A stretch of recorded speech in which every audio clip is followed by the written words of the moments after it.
Allahumma salli ala sayyidina Muhammad wa ala alihi wa sahbihi ajma'in. Sahibul Fadilah, Dr. Syuhada, Fadil Ustaz Ahmad Azlan, para asatizah dan sekalian. Baik, bila kita berkata tentang forex ini, dia sama juga macam tadilah, iaitu disebabkan dia menarik perhatian tu sebab apa? Untungnya besar.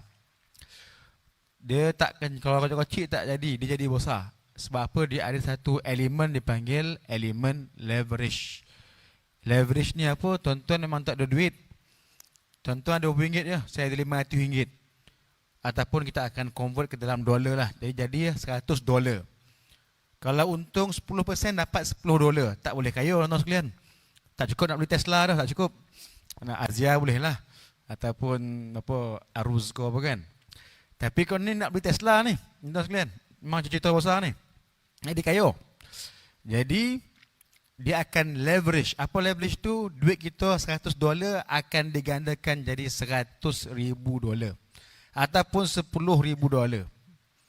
Lah banyaklah itu merupakan pinjaman daripada platform tu. Tuan-tuan hanya kasih $100 contoh. Dia akan leverage. Apa leverage ni? Dia akan gandakan kita punya modal kepada $10,000. Kalau tuan-tuan untung 10%, dapatlah kita $1,000. Balalah juga, boleh bayar bulan-bulan, kita besar sikit kan. Itu kiraan kita. Tapi kita kena ingat, bila kita masuk forex ini, adanya leverage itu, dia berbentuk kita hutang dengan dia. Dan kalau kita baca dalam setiap website forex ini, dia akan kata tentang risiko. Dia panggil disclaim risk. Ataupun risiko dia, kalau tuan-tuan untung, berganda. Tapi kalau rugi pun juga berganda. Itu orang tak perasan tu. Tapi kita dah diceritakan, dia pakai kata besar kan. Kita pun dah tak nampak benda tu. Tu yang bahaya tu, nak copek tu. Jadi kita, itu leverage tu, dia akan jadi satu akad dalam syariah kita kata macam berbentuk qard jarra naf'an, satu pinjaman yang ada kepentingan. Platform kasih kita pinjam duit, kita ada $100 je. Dia tambah kepada $10,000. Dipinjamkan kepada kita. Kalau kita untung, dia akan minta dia punya bahagian. Jadi untung itu merupakan kepentingan yang diambil daripada kita. Kaedah mudah tuan-tuan sekalian, kullu qardin jarra naf'an fahuwa riba. Setiap pinjaman yang ada kepentingan adalah riba. Kalau dalam kita baca kitab hadis ataupun kalau Syekh Nuruddin pun dia kata, kalau tuan-tuan ni bagi duit pinjam jiran kita RM10, tapi kita ambil kesempatan, kita katakan dia, potong nanti kalau masak goreng pisang hantarlah rumah sikit. Simple je, RM10. Tapi kita minta sedikit manfaat, goreng pisang, panggil ubi, lopek tadi tu, lepat dan sebagainya lah. Itu pun manfaat, pun juga boleh berbentuk riba. Walaupun bukan riba yang dalam bentuk duit, tapi itu kesempatan. Jadi kalau leverage lagilah jelas. Kita pinjam duit dia, kalau untung kita kena share dengan dia. Kena, wajib. Mana dia pun mengambil kesempatan daripada pinjaman. Itu yang pertama. So kita setujulah, itu di antara sebab kenapakah leverage itu di dalam forex itu tak boleh. Kedua tuan-tuan sekalian, memang kata Ustaz Azlan tidak ada ijma', tapi banyak atau ramai badan fatwa dunia muamalat lah mengatakan forex dalam platform online tidak dibolehkan. Sebab banyak sangat dia punya riba, unsur riba dan gharar ataupun tidak tentu dan tidak jelas. Ada kata tapi ada kata boleh. Ya, yang boleh itu sebab dia sendiri main, tuan-tuan sekalian. Dia ada kepentingan. Tapi dia ustaz, itu nombor 2 lah tuan-tuan sekalian. Itu yang masalah tu. Tapi janggut tebal. Tak. Dalam bab forex jangan tengok janggut. Payah macam tu kan. Janggut beruban tak uban tu payah tu. Tak boleh. Dia hukum ataupun hujahan. Pertama sekali tuan-tuan sekalian, hujah yang mengatakan forex ni boleh, dia melihat kepada duit itu bukanlah benda ribawi. Duit itu bukan benda riba. Yang riba Nabi kata emas perak sahaja. Kalau macam itulah pendirian dia, bahaya tuan-tuan sekalian. Dia akan efek benda lain. Zakat tak boleh bayar pendapatan. Tak payah bayarlah, bukan duit tu dah, bukan ribawi. Emas perak je, kita dapat duit, ringgit. Ringgit bukan benda riba, bukan benda barang ribawi. So zakat tak bayar-bayar. Macam-macam lagi lah. Banyak ada implikasi-implikasi dia kalau macam tu pendirian dia. Tapi tahun 50-an, 60-an dahulu telah pun ada ijma' di kalangan ulama Islam di Jeddah ketika itu mengatakan duit ini adalah sama macam emas dan perak. Dia mengukur nilai, dia boleh menyimpan nilai dan dia juga menjadi alat ukuran, tuan-tuan sekalian. Jadi itu di antara sebab besar mengapakah diharamkan forex tersebut. Dan lagi-lagi lah, teknikal ni macam-macam lah tuan-tuan ya. Dalam forex ni dia ada dipanggil interest yang banyak. Tuan-tuan jual hari ni tapi tak dapat dah terus, itu dipanggil ada unsur riba, riba uliyat. Duit ini tuan-tuan sekalian kalau kita tukar dengan duit, dolar dengan ringgit, ringgit dengan rial, mesti dipanggil on the spot ataupun lani ataupun tangan ke tangan. Tuan-tuan nak pergi umrah, pergi ke money changer ataupun money exchange, kita akan bawa ringgit kita beri RM1,000 dapat RM800 on the spot. Itu undang-undang dalam riba, dalam pertukaran transaksi duit-duit. Tapi dalam forex tidak ada. Tuan-tuan hari ni jual kita punya mata wang, dia akan dapat esok ataupun lusa dan telah pun digandakan dengan interest. Oh, riba pertama ada penangguhan riba dah.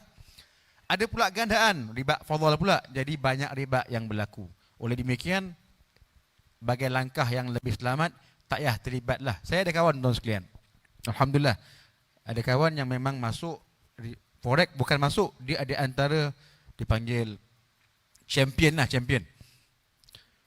Dalam tempoh dia memorek tu, jadi ahli forex ni, dia berkali-kali jumpa saya. Dia hantar banyak buku lah tentang forex. Tapi saya biasalah, kita taklah cakap salah, tapi kita cuba berlapik-lapik. Kita kata ada isu sikit ni, bahasa kita lah kan.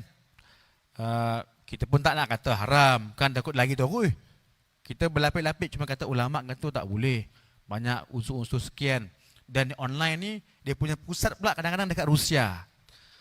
Dia punya online dan tuan-tuan, dia punya makar ataupun dia punya HQ dia Rusia, Ukraine, polik-polik lah, Belarus dan sebagainya. Kita pun tak tahu adakah benar ataupun tidak. Dan ada yang mengatakan tuan-tuan sekalian, dia punya platform tu sistem sahaja, dia yang main, dia yang buat. Ini merupakan benda yang mungkin boleh kita percaya. Mana semua itu adalah spekulasi semata-mata untuk menggiurkan manusia yang nak cepat kaya. Oleh itu kita elaklah. Jadi kita punya stand ialah duit ini hanyalah alat ukur, bukan untuk menjadikan sebagai keuntungan. Tuan-tuan untung boleh, sila berniaga. Kau ada pisang, goyang pisang, lopat tadi tu, burger, silakan. Niagalah. Tapi kalau untuk dengan duit, meranakkan duit, itu bukan prinsip kita. Itulah sebab riba diharamkan. Itu kita punya stand, maka kita pun setuju ataupun kita fatwakan bahawasanya forex itu adalah dalam platform internet tuan-tuan ya. Bukan pergi mana changer mamak tu kan. Tak apa. Nak pergi Indonesia tukar duit kan, tak masalah tu dah. Itu okey. Itu tukar duit. Memang beli duit pun. Itu bukan platform elektronik. Tapi ni yang dalam platform. Nama-nama banyak lah. Tuan-tuan boleh refer dalam bank negara. Dia dah keluarkan. Okta efek sebagainya itu antara yang perlu dilihat ataupun diambil kira. Kalau kita nak melabur, janganlah pergi situ. Tuan-tuan pergilah tabung haji, ASB, ASN, KWSP ataupun pelaburan lain yang patuh syariah, tuan-tuan sekalian. Saham-saham banyak tu. Kita hari ini ada lebih kurang 78%, 83% saham kita di Malaysia ni yang berjumlah lebih kurang 300 saham, semuanya patuh syariah. Pilihlah saham apa, Top Glove contohlah kan. Ehsan ada juga, Seng Heng ada, patuh syariah. Beli sahamnya bukan beli test box, beli saham. Jadi itu antara tempat yang boleh melabur. Untung rugi itulah konsep dalam perniagaan. Itu benda biasa. Yang penting tidak ada saham ataupun status patuh syariah. Tapi nak cepat kaya, itu bukanlah kita punya pendirian. Last, saya pernah bertanya, alhamdulillah sempat tanya salah seorang korporat Melayu. Cerita kaya lah, kalau korporat ni kaya lah kan. Dalam tu kita ada usrah. Orang kaya ni dia ada usrah tuan sekalian. Walaupun dah kaya, dia nak juga kepada kebahagiaan dunia akhirat. Dia ada usrah dia orang. Saya datang sebagai dia jemput lah, dia ajak cerita tentang syariah, tentang pelaburan kan. Dia ni orang kaya tapi bukan orang agama. Mereka banyak orang corporate kita macam tu. Dia nak juga ada pengisian rohani ataupun ilmiah. Satu perkataan yang saya dengar agak menarik, tuan-tuan boleh pegang lah. Dia kata, dia kaya, ni orang kaya. Dia ada company yang agak besar kat Malaysia ni. Company tu bilion lah, bukan company kecil-kecil, bilion. Dia kata nikmat ni Ustaz je, kalau kita mati tanpa harta, dia kata. Tak poning kepala. Kalau boleh Ustaz, saya nak mati tanpa harta. Kita pula tak ada harta, nak kaya gila kan? Jadi kita fikir-fikirlah. Jadi kalau tuan-tuan ada nikmat, boleh solat, boleh makan, bukan boleh makan, lebih makan lah semua itu. Bagiannya walhamdulillah, dan kita serahlah yang baki pada Allah Subhanahu wa taala. Wallahu a'lam. Wassalamualaikum warahmatullahi wabarakatuh.